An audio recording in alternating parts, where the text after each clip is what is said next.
Hi, I'm E.D. Lewis, and welcome back to my channel, E.D. Lewis Reviews, and we're back with another catch-up book tag, and this time it's just a single tag. So this is a tag that came out, I think, it was either in January or it was in February, I'm not really sure, but it was created by Mr. Morningstar and is the Life tag. I would say it's kind of a sequel tag to his previous The Death tag. So I haven't really thought about my answers, so they're going to be pretty free-form and spontaneous. So let's dive right in. There are 6 prompts, and they are: name a writer who makes you grateful to be alive, simply because you get to read their work.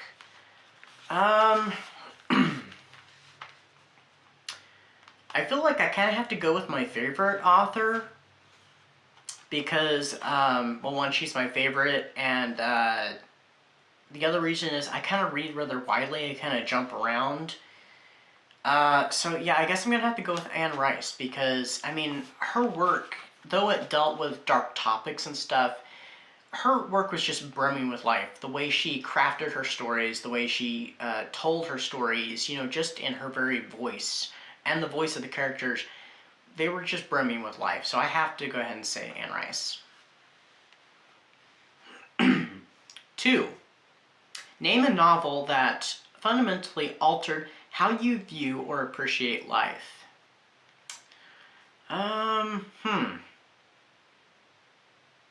This one I'm not really sure about. A novel fundamentally altered how I view or appreciate life. That could probably be several novels for, you know, various reasons. I feel like I'm leaning back toward Anne Rice again because I just said her, so we're gonna go with one of the last Anne Rice books I read, and that was The Tale of the Body Thief by Anne Rice. And that one, yeah, I would say kind of helped me to appreciate life a little bit, because Lestat, if you read the book, you kind of knows. If not, there's going to be some minor spoilers. So our friend the vampire Lestat ends up being offered a body swap, and things don't go as he expects them to, and he ends up experiencing life and what it's like, and he kind of misses how, you know, how he's, you know, come to experience life, and probably even has grown a new appreciation for existence in general. Because, I mean, the book starts out in kind of a dark place where he's depressed and stuff, and then something happens, something he goes and does, it doesn't work out, so I think he learned something from that and from his experience with the plot of the book. And I think it kind of makes you think a little bit about some of our everyday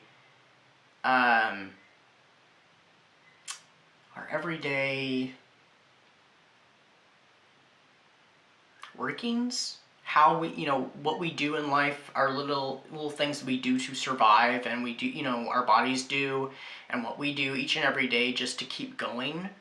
I don't know if that translates well. Number 3. Many of us value creative lifestyles. If your life were limited to only creating art or only consuming art, which would you choose and why? I don't know, those two kind of go hand in hand for me anyway.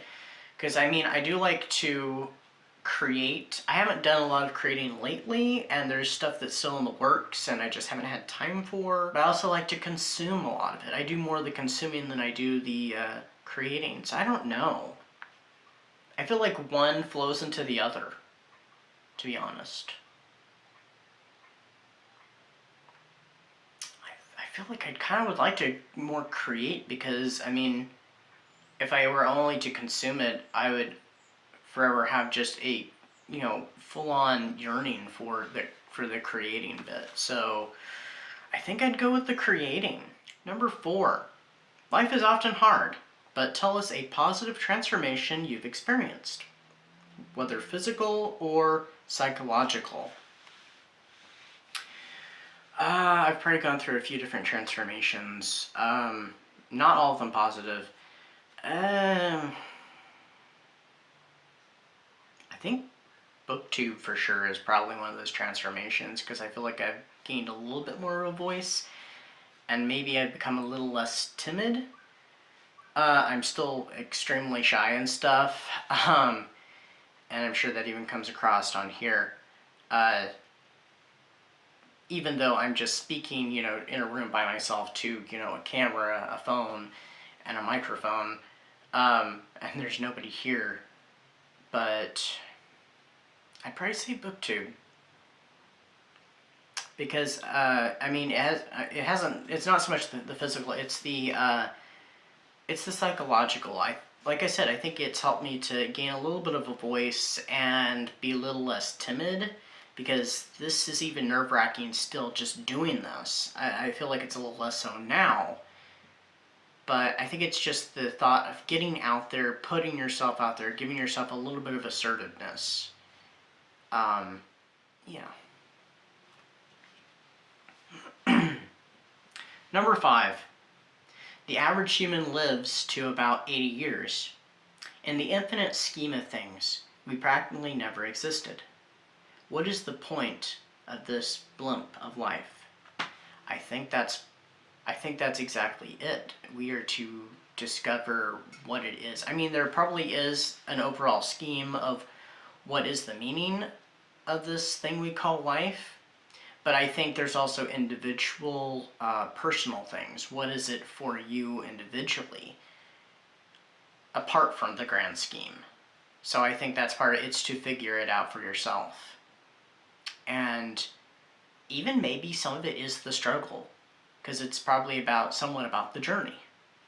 Not just, the what is, but the how to get there, and the getting there itself. So if these answers are not making any sense, please let me know, and I am so sorry. This is a deep tag. I think this is probably the deepest tag I've ever done, even deeper than the death tag. And finally, number 6. If you have struggled with thoughts of ending your life, what stopped you? And thanks for staying.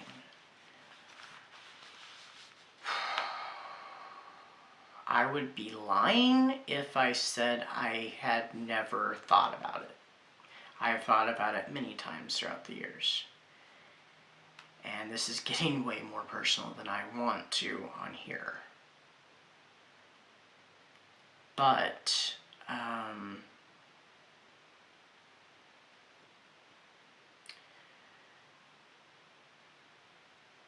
I would say some of the people in my life has kind of been a big part of why I didn't. And I think fear is another bit.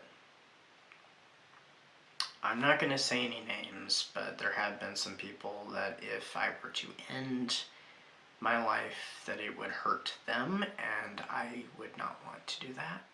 So I want to thank Mr. Morningstar for creating this tag, as well as the other one, the death tag as well, because I think both these tags give us a lot of things to think about, and they may not always be things we want to think about, but they're things that we probably should, because they are part of our existence here. Whether they be easy things to think about or hard things to think about.